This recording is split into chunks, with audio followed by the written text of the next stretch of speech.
Hello ladies and gentlemen, welcome to Chapter 20C.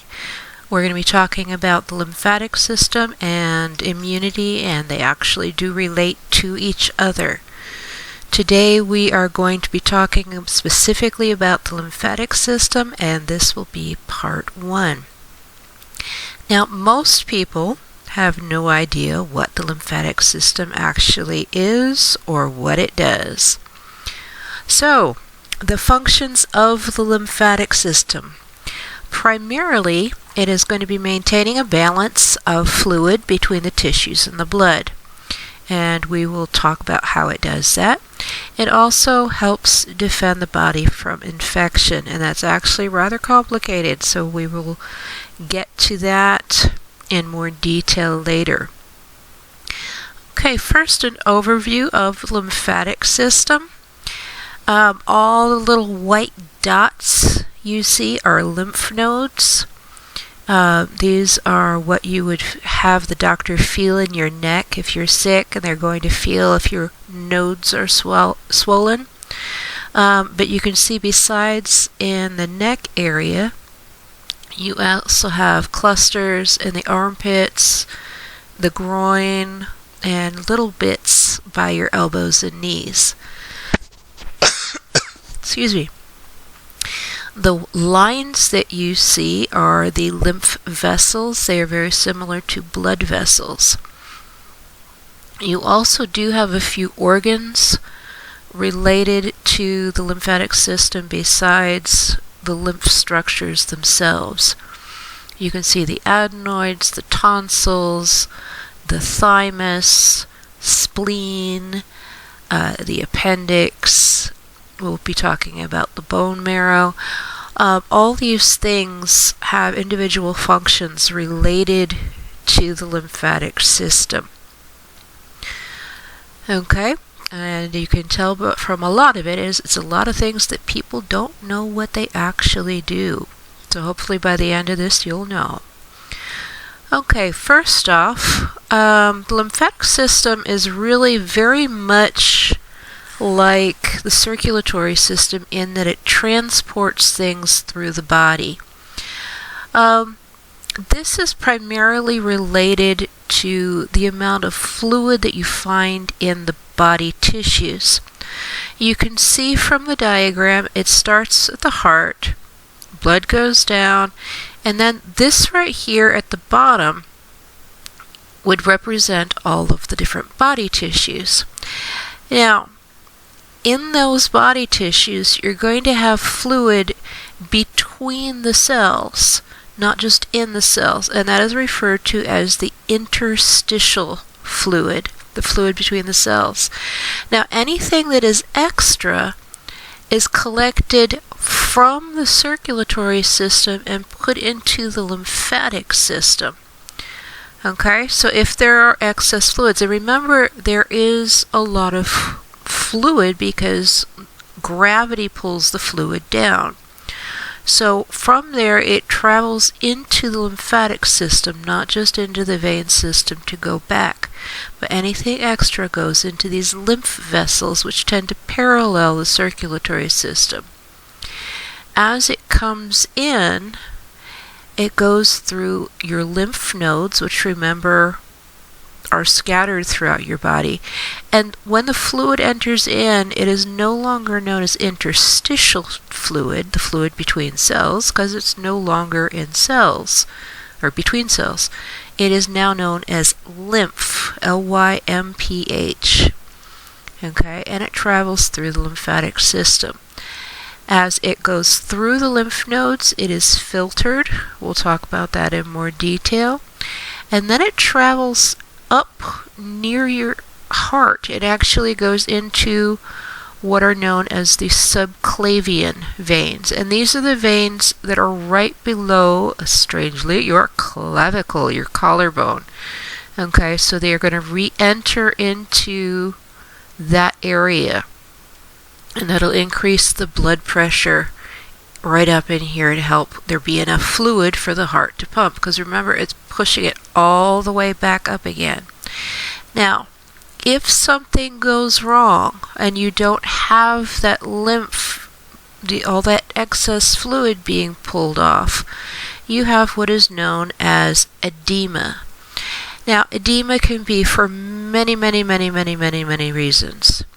Lots of times it can just be from standing long periods of time, especially if you're not walking around. Remember, the muscles in your legs need to be able to pump the fluid back up. You could have edema from an injury, like swelling from a bruise or a mosquito bite. There are many causes, most of which are completely harmless. But the lymphatic system is part of that process in order to control how much fluid is in the tissues. Okay, here is a video which is related to the lymphatic system, and hopefully it'll help explain some things. The lymphatic system is a vast network of vessels running through the body. It has a number of functions, including elimination of water that congests tissues. Every day, blood circulation releases large amounts of liquid into the body's tissues.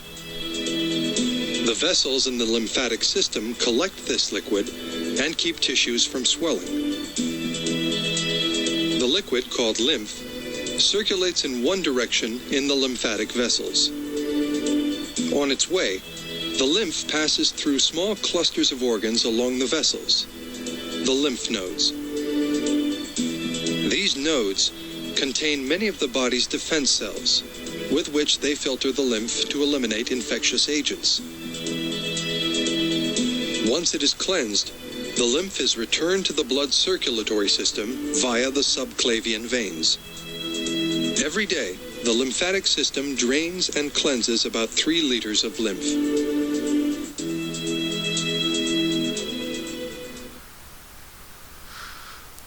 Okay. So the lymphatic. Okay. Now we're back. Okay, the lymph nodes, I told you we would go into more detail.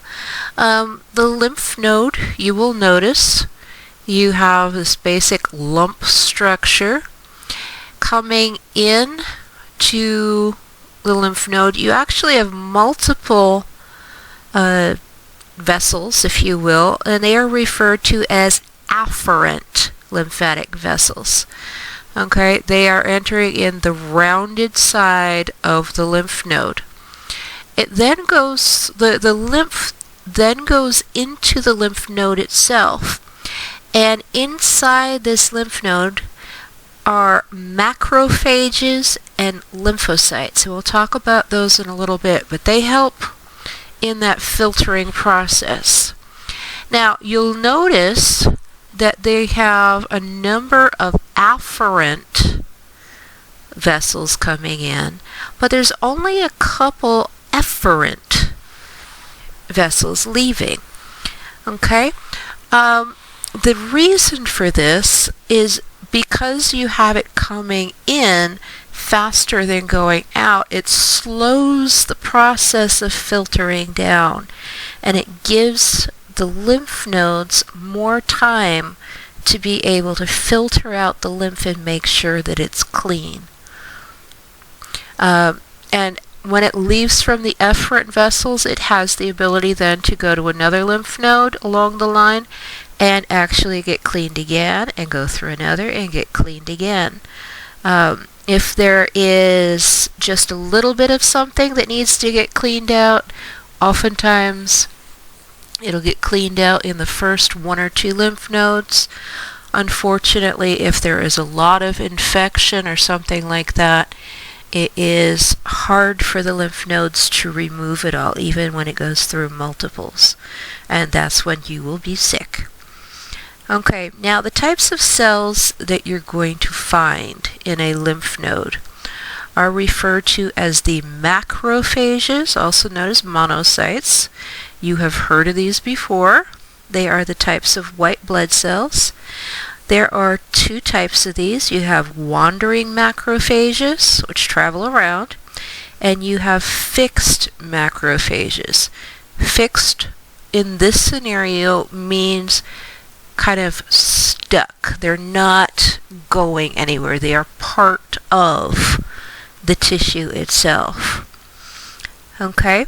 Now, you've seen the process before, but here it is. You have the process of phagocytosis, which the macrophages go through. And here we go.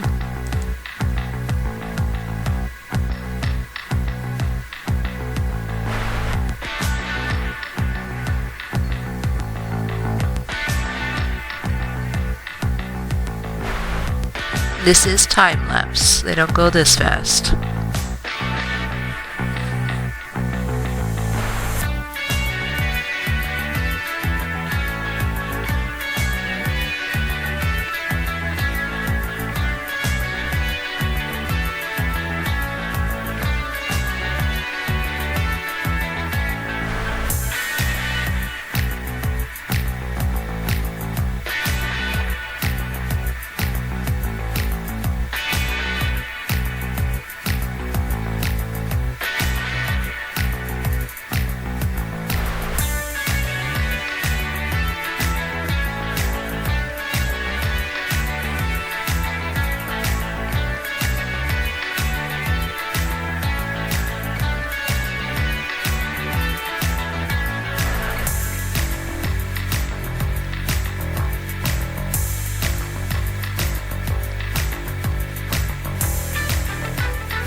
That's pronounced phagosome.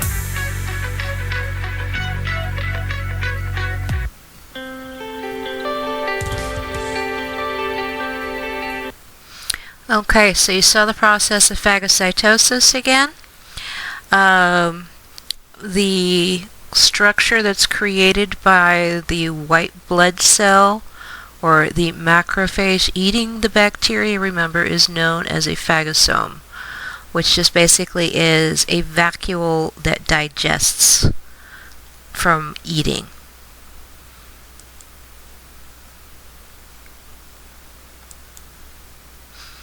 Now, the second type of cell that's found in a lymph node are called lymphocytes, or lymph cells. They specifically are T lymphocytes, which are going to be